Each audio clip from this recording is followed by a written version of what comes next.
I have a memory when I was a young girl, and I don't know how we got there, but my father, alav shalom, took us somehow to the arboretum, which was a new word for me as a little girl, and he stood among three fruit or flowering trees, and he said a special bracha. I didn't have that happen many times because, as I said, we didn't have a car, so we couldn't get places very easily with six children. But for some reason, we were able to get there that year, and that memory was very sharp. But I didn't connect it to anything until I was older, and I realized that in Chodesh Nisan, which is the month that we are in now, there is a mitzvah that we can fulfill by saying a special bracha. There are many blessings that we say all the time over food. We said that we can say over a rainbow, that's more rare. And then this is a bracha that is said once a year. Just a moment. Okay. What is this bracha? We see a source for it from Barachot, one of our tractates. Amar Rabbi Yehuda said, one who goes out during Nisan and sees trees that are blossoming recites this bracha, Baruch, shelo chiser ba'olamo klum, that nothing is missing from God's world, uvarabo briot tovot, and created beautiful creatures, vilanot tovot, and beautiful or good trees, lehitnaot bahem b'nei adam, for human beings to enjoy. And the question is, what kind of trees? When do you do it? How do you do it? The Shulchan Aruch, Rabbi Yosef Karo, codifies this and tells us exactly what to do, as I like to call it, puts work clothes on this mitzvah. Hayotzei b'mei Nisan, someone who goes out in the days of Nisan, those are the days now, and sees trees, but only ones that are fruit, trees that are blossoming, but that are fruit trees, and says, Baruch atah Hashem Elokeinu melech haolam. This is not a birkat mitzvah, but it is a birkat hanehenin. It is one of the brachot of enjoyment that we appreciate. Again, shelo chiser ba'olamo klum, where nothing is missing from the world, and created beautiful and good creations, trees that are good for humans to enjoy. Ve'eino mevarech ela pam achat b'shana, but only recites this blessing once a year. We only have this opportunity to say it once a year. We can say on lightning whenever lightning happens. We can say on thunder when thunder happens. We can say on a rainbow when it appears. There are many others. But we're only allowed to say this bracha once a year. If the fruits have already grown, that's it. You missed your chance. And here's a source that could explain perhaps why we do it specifically in Nisan. Why is it dafka here? We know that Moshe said to the Jews, Hayom atam yotzim b'chodesh Aviv. You are now, today, you are leaving Egypt, b'chodesh Aviv, in the month of Aviv, which is the month of spring. And Rashi says, but wouldn't we know what month it is, even though it's not now? We know God said, Chodesh is elechem l'rosh chodeshim. We know we're in Nisan. We know from many, many, many places. And I would add that the Torah adds another aspect or dimension of the month of Nisan. We don't really have these names of these months in the Torah, but he gave it a name. This is the month of spring. So Rashi says, Moshe said to them as follows, see the kindness which God has bestowed upon you, that God has brought you forth in a month that is fitting for going out. It's not too hot. It's not too cold. Okay, this is not specifically talking about America. This is talking about Israel. I hear pitter patter of rain on the roof, but that's not happening in Israel now.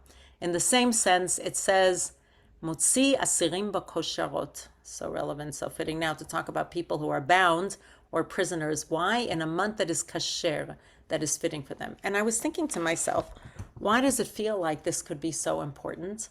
Because this is a time when we are very busy getting ready for Pesach, whatever that means for everybody, even if it means going away. So you're packing up, or you're checking, or you're putting your chametz together, or you're going somewhere where you have to prepare, or you're preparing for the seder. There are many things that we can prepare, some more, some less, but everybody is preparing something. And I thought how beautiful to be able to take some time to go outside, and you should stand by two, but you can also fulfill this bracha if you stand by one that is flowering. And There are many WhatsApp groups where people are saying, I saw one here, I saw one there, and you can go and say this bracha. I decided that I will take this on myself to become one of my favorite minhagim, and to take the time to do that, to appreciate it, to appreciate the renewal. And just for fun, I brought 6 different flowering, and you tell me if you know what each flowering, what each fruit tree it belongs to. You can drop it in the chat. Exhibit A. Anybody have an idea? I'm looking at the chat. You're not going to know it unless you know it, trust me. Any botanists here? So Exhibit A is a pear tree. Who knew that they had such beautiful flowers? Exhibit B, anybody? Bum, bum, bum, bum, bum, bum, bum, bum, bum, bum. Exhibit B is an apricot tree. Exhibit C. This maybe you'd get. More common. If you've been to DC, hint, hint. Carol, you writing something? It's a white cherry tree. And D was so surprising to me. Anybody recognize it? It's an apple tree. Who knew that apple tree had such beautiful flowers? E is a peach tree, and F is a quince tree. Thank you for joining me, and we will hand it over to the next favorite minhag.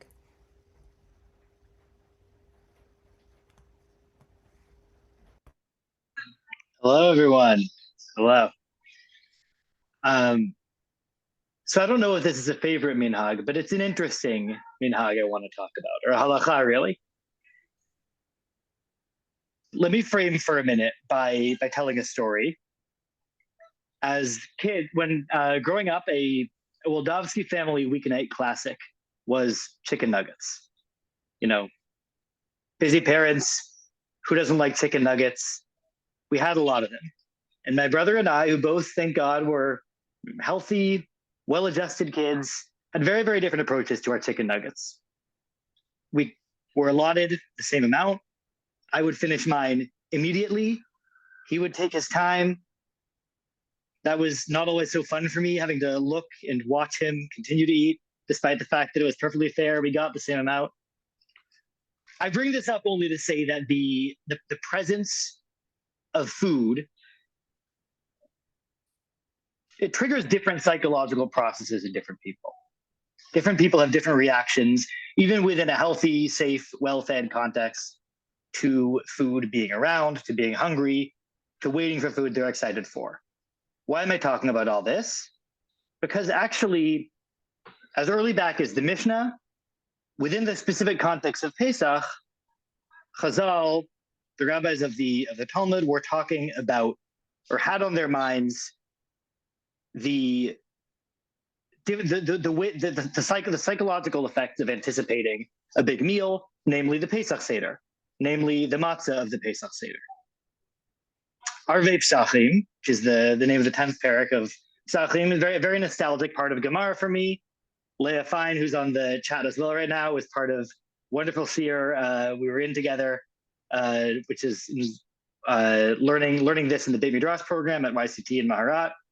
And the very first line of the Mishnah says that on Erev Pesach, the night of Pesach, or the day rather, before the Seder night, a person's not supposed to eat until it becomes, until they actually eat matzah. And the idea of this, according to Rashi, is Kadesha yochal matzah shel mitzvah l'te'avon mishum hidor mitzvah, because we who are participating in Seder night should eat matzah with an appetite. Because, and specifically, the reason he gives for that is that is a form of hidor mitzvah, of glorifying the mitzvah, or of beautifying the mitzvah.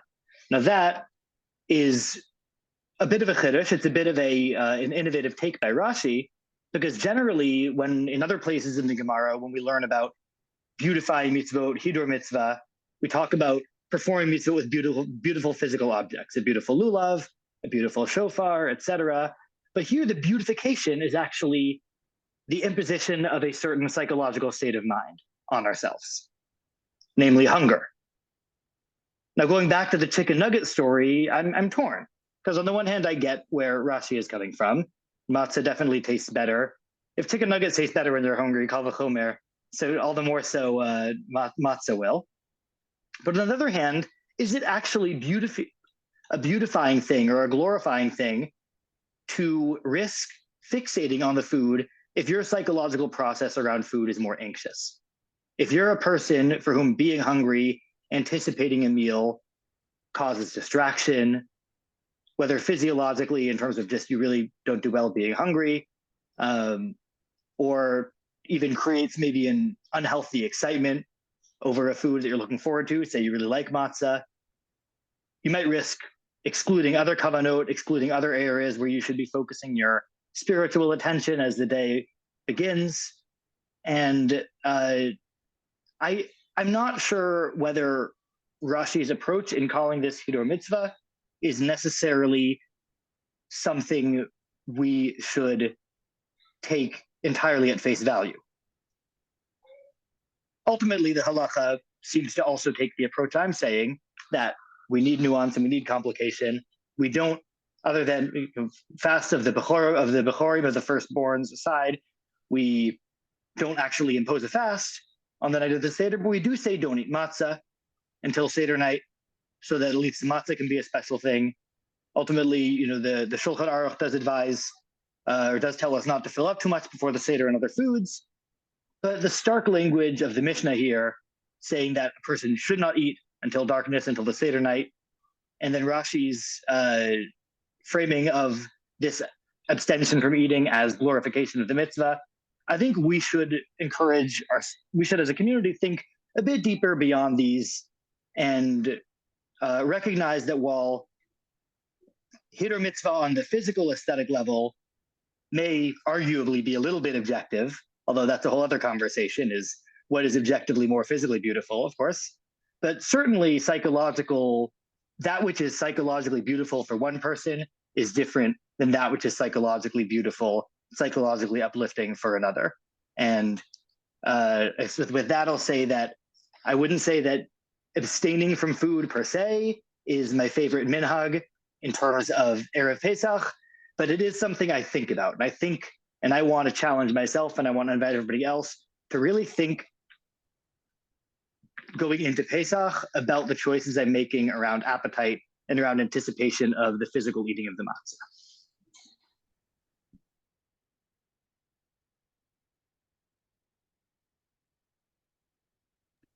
Thank you, Aaron. On our way to Dr. Susan Hornstein, I want to invite others to feel free to pop your own favorite Pesach minhag or halacha into the chat, and passing it on to our rabbinic intern, Dr. Susan Hornstein. Hi, I'm sorry for my slightly eerie appearance. I am actually traveling in a car, but I am not driving. I am a third generation American. My great grandparents came to America from Eastern Europe in around 1890. And so they came as young adults and were all married in this country.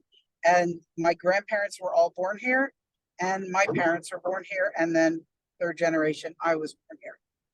And my family was always very, very grateful for the life that they were able to have in the United States. In addition, they were very, very staunch Zionists. My grandparents, who married in 1933, I believe, met as young Judaic counselors together. And so they came from a very staunchly Zionist background as well. And I was fortunate to grow up with grandparents and with other elderly relatives.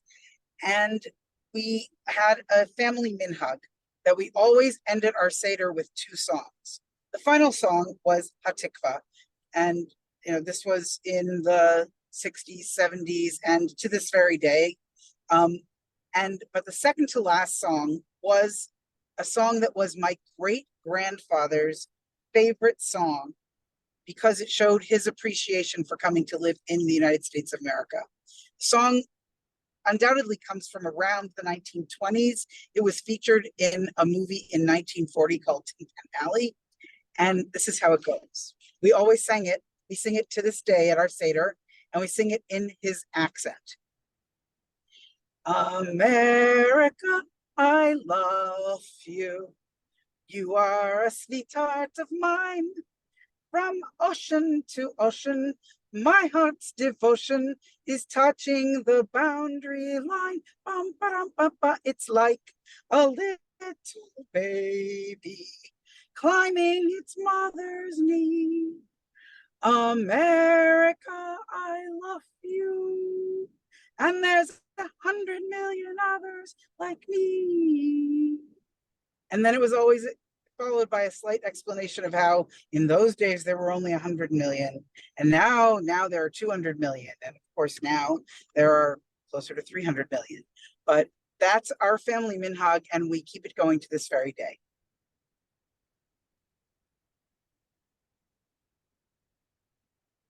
Beautiful. The proliferation and development of the population of America sort of reminds me of the sages towards the end saying how many plagues there were at the sea, 200 and 250 as the population growth continues. Hopefully not from plagues, please God, but an amazing custom to share. Maybe you were probably the only one around this Zoom with that custom. Okay, folks, let's get ready for our second round.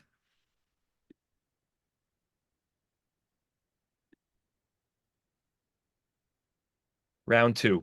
What is your favorite Seder-related text? We'll give everybody on the Zoom a moment to think about that question. If you want to pop into the chat, your favorite Seder-related text. It could be a teaching about the Seder. It could be a section of the Seder. It could be a line from the Seder. A favorite Seder-related text. Feel free to put it into the chat. Thanks to those who are writing in. I got one sent just to me that says Bechol Dor Vador.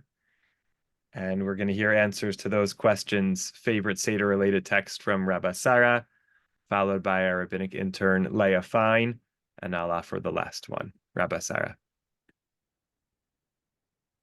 Okay, so as usual, I cheated.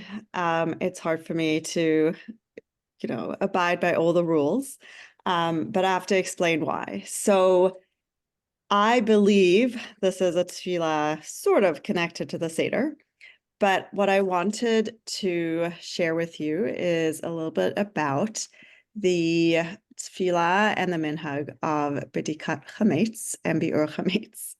So just as a reminder, after we have cleaned, there's a minhag to place 10 pieces of bread around, or some bread. And then there's a tradition where you go around the house looking for it. And then you say this blessing. And after the search, there's this wonderful recitation that you say, where essentially you're saying Kol chamira v'chamiad ika v'bereshiti, all chametz in my possession, which I've not seen or removed, or of which I'm unaware, is hereby nullified and odorless. Hefker ba'afrad ar'a, odorless as if it's dust of the earth.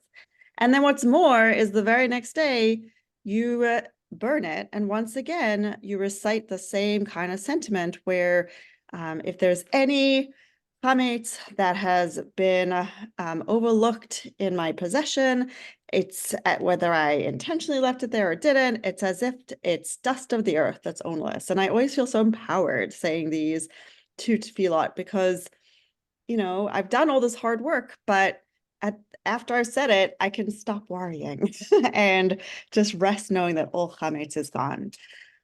But I also have to say that this whole tradition and this minhag is a little bit tense in my family, because we often have to do it twice. First in our apartment if we're leaving to go somewhere else for Pesach. We often go to my parents in Florida. And so we have to do it in our home. And then once again, when we arrive in Florida, we're doing it the night before, and it's always very late, and nobody wants to hide the chametz, and nobody really wants to look for it. And it's like a fight to get everybody to do it. And although I like to make it fun with my children, Josh is the most resentful. So lo and behold, Yonah today wanted to give us a Devar Torah from Israel. He is in his Shana Aleph, his 1 year abroad in Israel, and he was describing how actually you don't have to do B'dikat Chametz. And I was so upset that he started his little, his Devar Torah in this way, because I'm already find it so hard to get everybody to do B'dikat Chametz. And here he was giving us permission. So I want to actually share a little bit about how Yonah inspired me to take another look at this part of the Seder and how it's actually connected to the Seder and to, I think, the experience of Pesach. And so just very quickly, I'm not going to go through all the lumdas, but there's a lot of questions asked. Why do you actually have to say this, do the search and say this sentence right after you've done all your cleaning? Isn't the cleaning enough? And if you've done the cleaning, maybe it's enough just to say the statement and not hide the bread.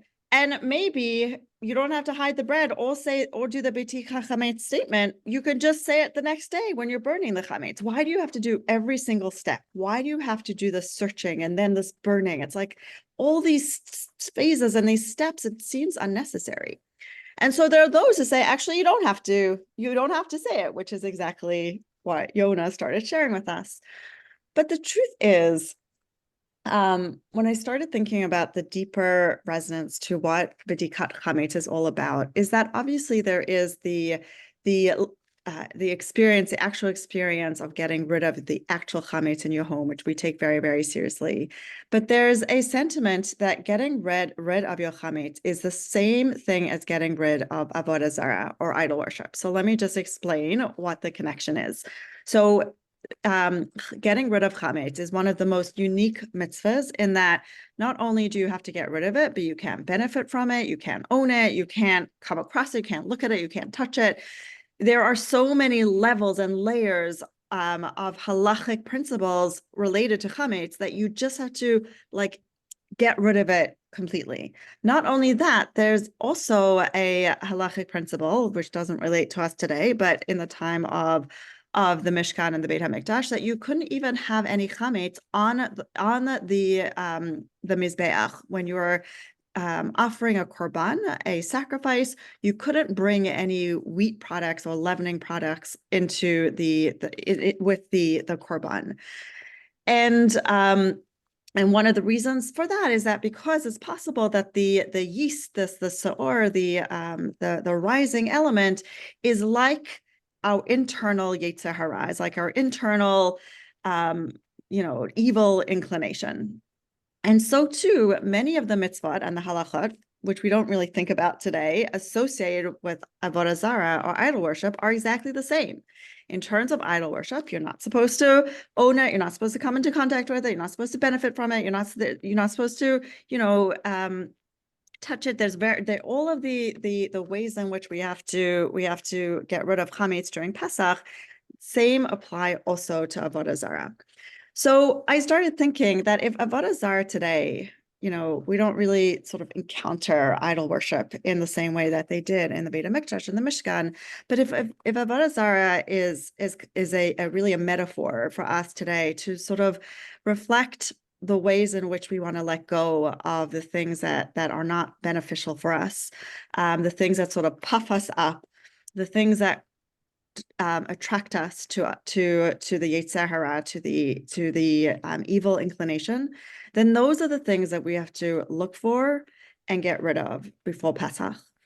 And so when we're going through this process of doing the B'dikat Chametz, when we're hiding the bread and then searching for it, really what we're also doing and should be thinking about is reflecting the ways in which we should be cleaning out our own internal self, our own ways in which we need to let go of the things that we want to, breathe out for this year.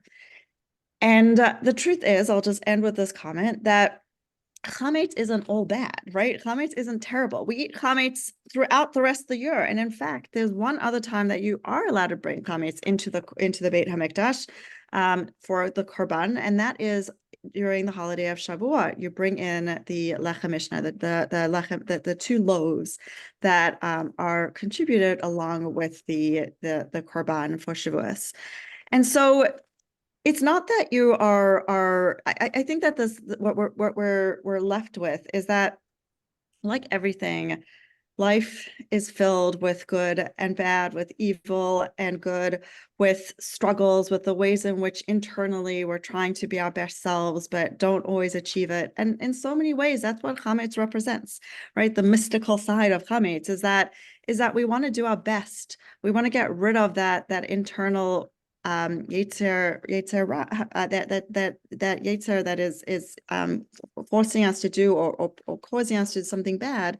But we're also filled with Yetzer Tov and ways in which our bodies and souls and minds are drawn to the goodness in the world. And when we're not in Pesach, right, we're striving towards figuring out how to embrace that chametz in a way that is logical and is balanced, and doesn't mean that we're going to be perfect, but we have to figure out how to first sort of get rid of it during the B'dikat Chametz, and then slowly reintroduce it into our lives after Pesach, moving towards the Chag of Shavuos. So that's what I'm thinking about this year, and I'm grateful to Mona for inspiring it. Thank you so much. Leah, you're up.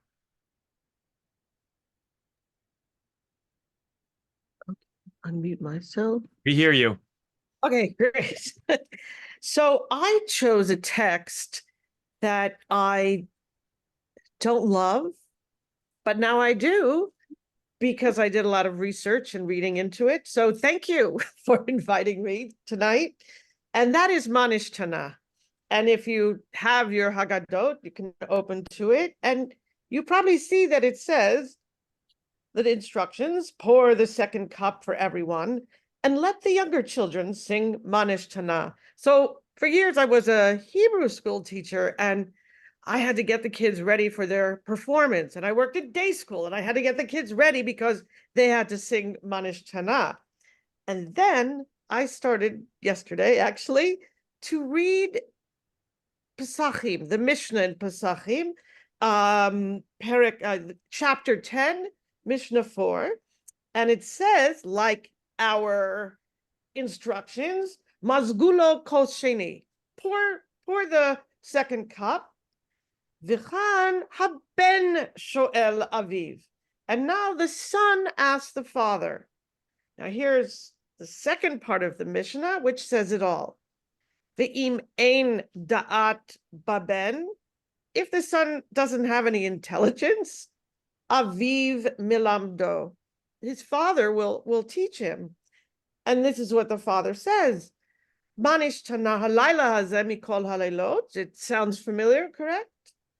And then the first one is chametzu matzah, what we have. The second one, sha'ar yirakot, halayla hazeh maror. The third one is not what we're familiar with, but we'll understand it in terms of this is the time the Beit HaMikdash stood. They had their Korban Pesach. So it says, Shebechol halilot anu ochlin basar tzli shaluk umivashel halayla hazeh kulot tzli. So on all other nights, we have meat that is roasted and boiled and stewed and cooked. But on this night, we only have roasted. And that is the Korban Pesach, correct? And the last one is what we'll know, what we're familiar with as well, that we dip this night, shtei ta'amim. So have you noticed what's missing from our Manish Tana, which is Kulanu Misubim? And why is it missing? Because in Eretz Yisrael, this is the Mishnah, so this is where it was written. They didn't lean. They didn't think it was so straight. They leaned all the time. So why would they write on this night, we sitting or leaning, but on this night we lean? Well, they leaned all the time. Okay, so now let's look back at the Mishnah. How is it supposed to be? First of all, it says, Haben shoel aviv. That is the ideal. The father's waiting for his son, his children to ask questions. But what happens if, I don't know, it's not so nice really. Im ein da'at baben. Oh, let's say he's not ready, she's not ready to ask those questions. So the father says, and I'm going to say because modern is mother, look, kids, manishtana halayla hazeh, look at the table.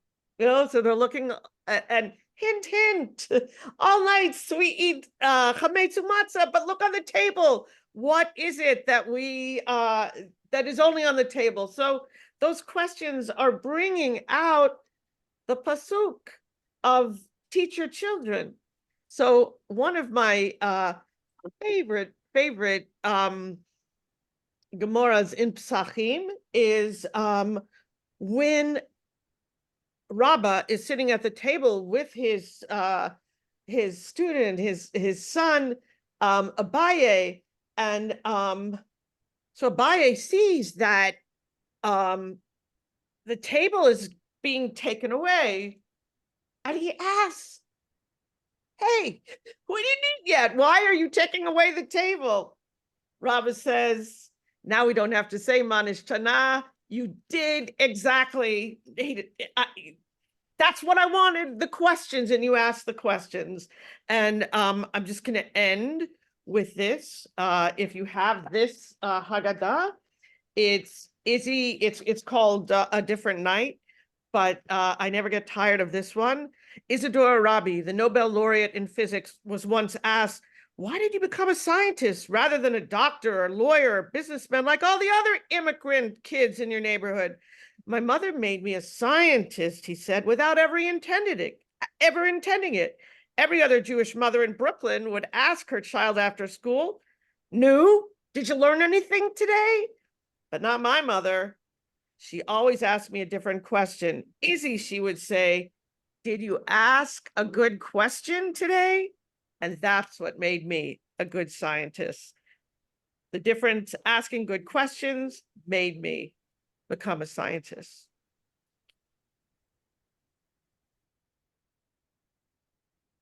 Thank you, Leah.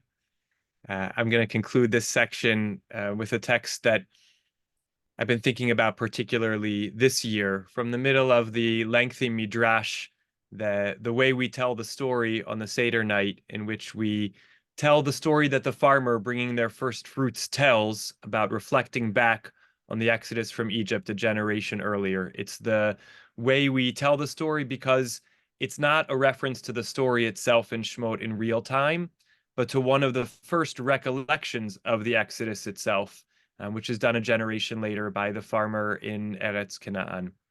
And we read each pasuk and then offer midrashic reflections. I'm going to share my screen to share with you one of those. So the pasuk is Vanitzak el Adonai Elohei Avotenu, Vayishma Adonai et kolenu, Vayaret onyenu, vet amalenu, vet lachatzenu. We cried out to the Lord, the God of our ancestors, and God heard our voice. He saw our affliction and our toil and our duress. And this is following on the previous pasuk, which says, Vayareu otanu hamitzrim vaya'anunu. The Egyptians did evil to us. Vayitnu aleinu avodah kasha. They placed upon us hard work. The response to that hard work was our cries out to God, and God heard our voice, saw our affliction, our toil, and our duress. And on that very first phrase of "we cried out to the Lord our God," Vanitzak el Adonai Elohei Avotenu, and as I read it, I hear the cadences of the Seder night, quoting the pasuk, then the phrase, the midrashic analysis. It just brings me right to the Seder table. Vanitzak el Adonai Elohei Avotenu, kema shene'emar, as it is said. And as the midrash often does, it then reflects back to what was happening in real time in the story in Shemot. So when the farmer recollects back when we were slaves, the generation before us, putting himself, modeling seeing oneself as though they went forth from Egypt by putting it in his own collective voice. We called out to the Lord our God, even though it was the farmer's parent or grandparent who was likely the one who did it, but seeing himself as though he went forth. When he then says, we cried out to the Lord, God of our ancestors, we quote the pasuk in which it happens. And what is that pasuk? Vayhi vayamim harabim hahem. It was in those many days. Vayamot melech Mitzrayim, the king of Egypt died. Vayeanchu v'nei Yisrael min ha'avodah vayizaku. The children of Israel groaned from their great labor. Vayizaku, and they cried out. Vata'al shavatam el ha'elohim min ha'avodah. And their supplication went up to God from that work.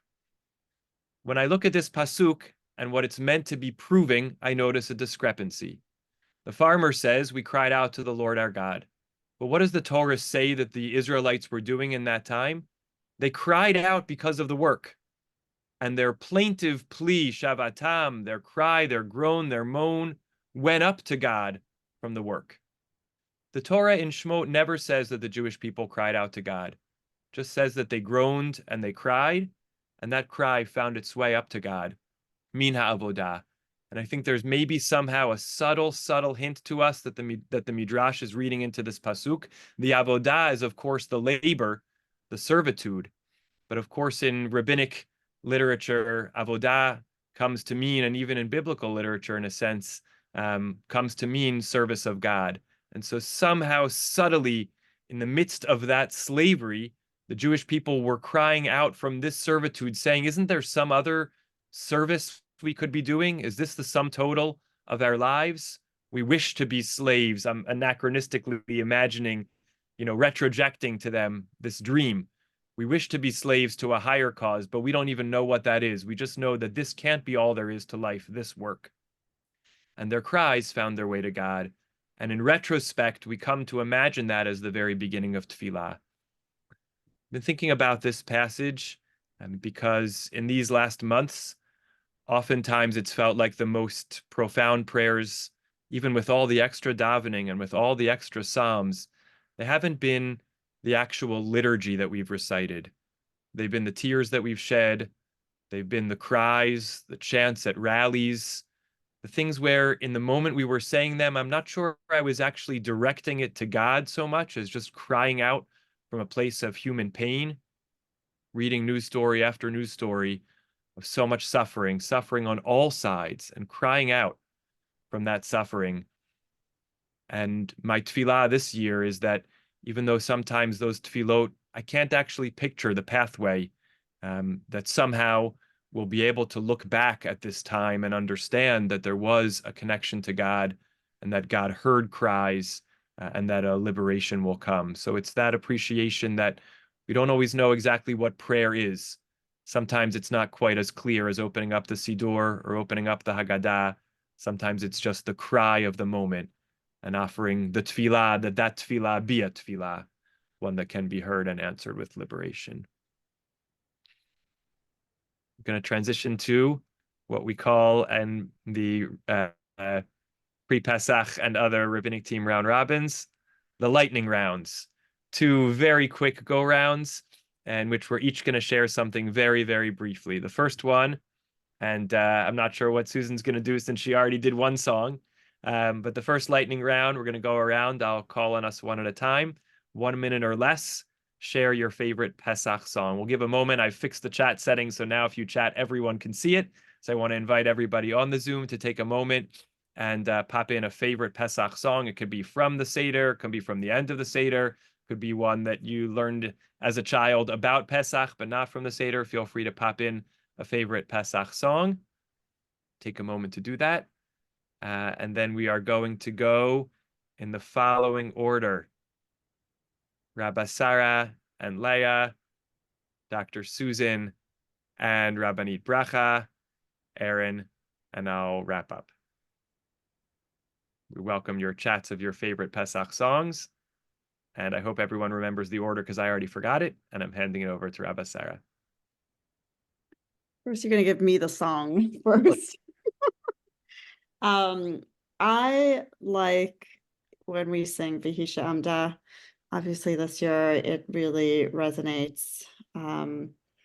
Just that, you know, we pick up our cup and we say that there's in every generation somebody tries to kill us, but the way we sing it, we sing it twice and we have two tunes, and it's just very meaningful to us and to me.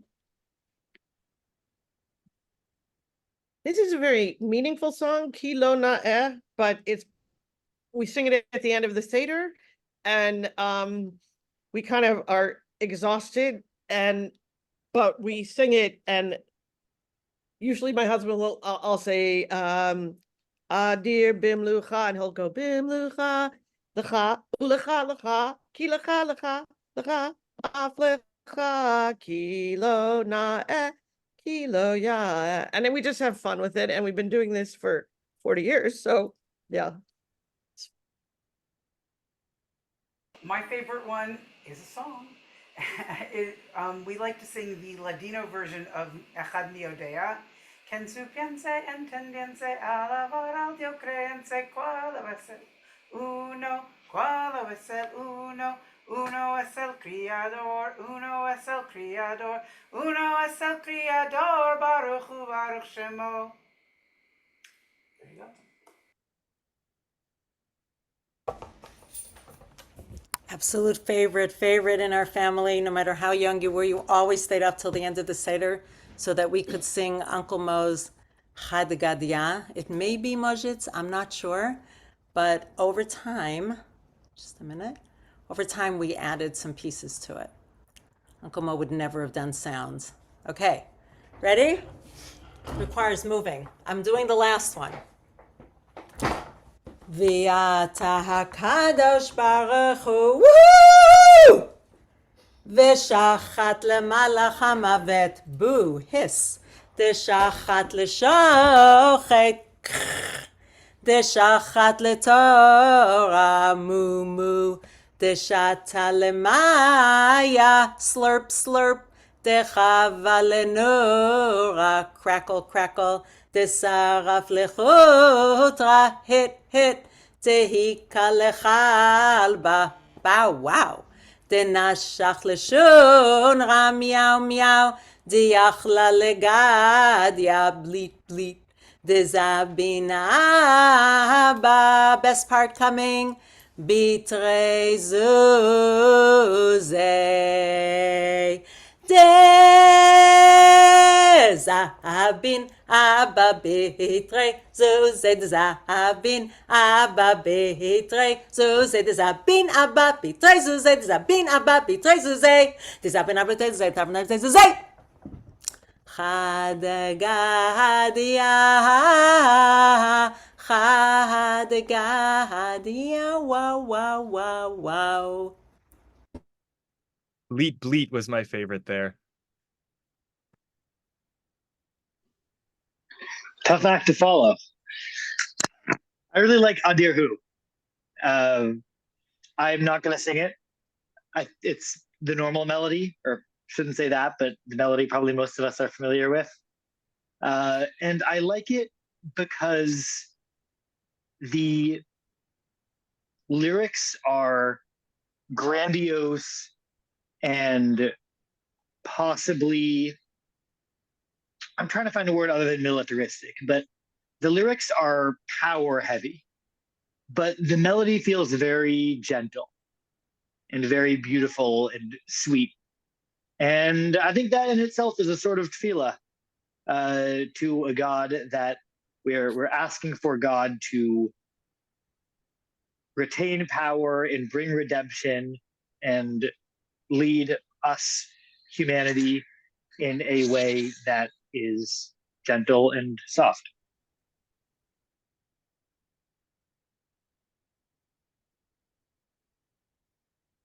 I'm not sure if I've shared this before. I somehow have deja vu.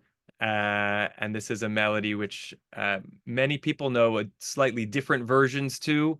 I learned this at Batsheva Marcus and Elliot Schwartz's Seder table among the great singers of Riverdale, where Shira and I had the custom to have Seder night going back years back.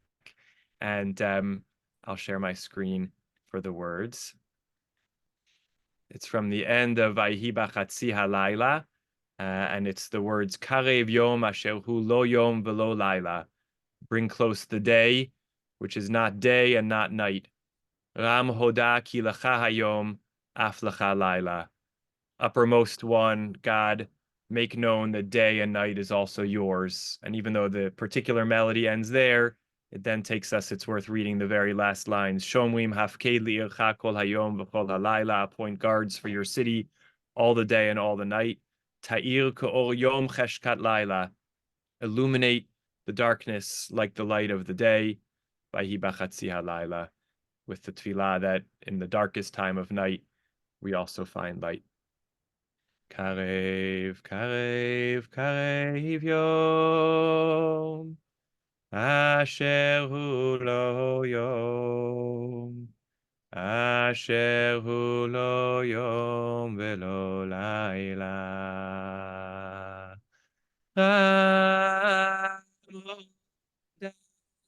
Ki lecha hayom, af lecha halayla.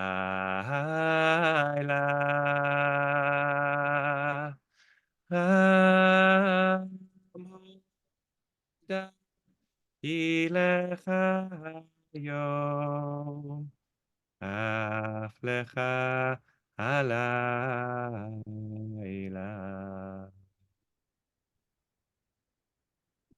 Getting ready for the final round. It's an option, 10 words or less. What's your favorite Pesach recipe?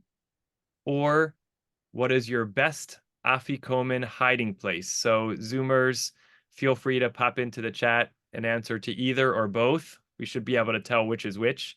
What's your favorite Pesach recipe? Or what is your best afikomen hiding place? And as we go through our clergy team, you don't have to say which one you're answering. Just go ahead and answer 10 words or less. It's going to be flipping the order back. Myself, Aaron, Rabbanit Bracha, Leah, Dr. Susan, and Rabba Sarah. Not under the table, under the tablecloth.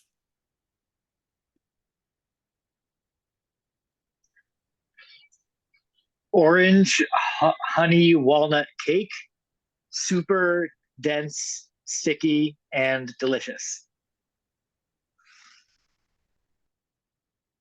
Pesach, muffins, apricot, peach, grape, blueberry, strawberry, raspberry jelly.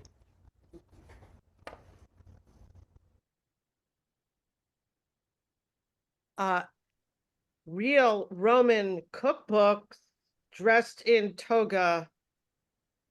Fun. No special one. My father, Alav Shalom, hid it in the grand piano.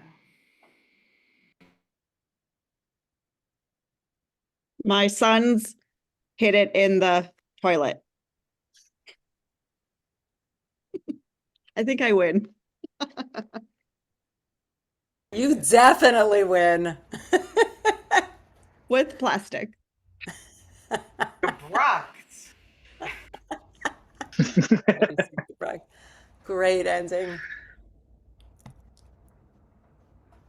Great to be with all of you. And yes, a request for the muffin recipe came into the chat. So I got to reach out to my mother. She's the queen of baking Pesach muffins. wishing strength to all. Thanks for joining us. Thanks for sharing your experiences in the chat. For all those who are in Riverdale, we hope to see you over Yom Tov, and safe travels to all who will be elsewhere. May it be a Chag Kasher v'Sameach, truly a Chag HaGeula, a season of redemption. Sameach, everyone. Thank you. Thank you. Thank you, everyone. Zis Pesach to everyone. Hag Sameach. Thank you. Hag Hag Sameach. Great. Sameach. Chag Sameach.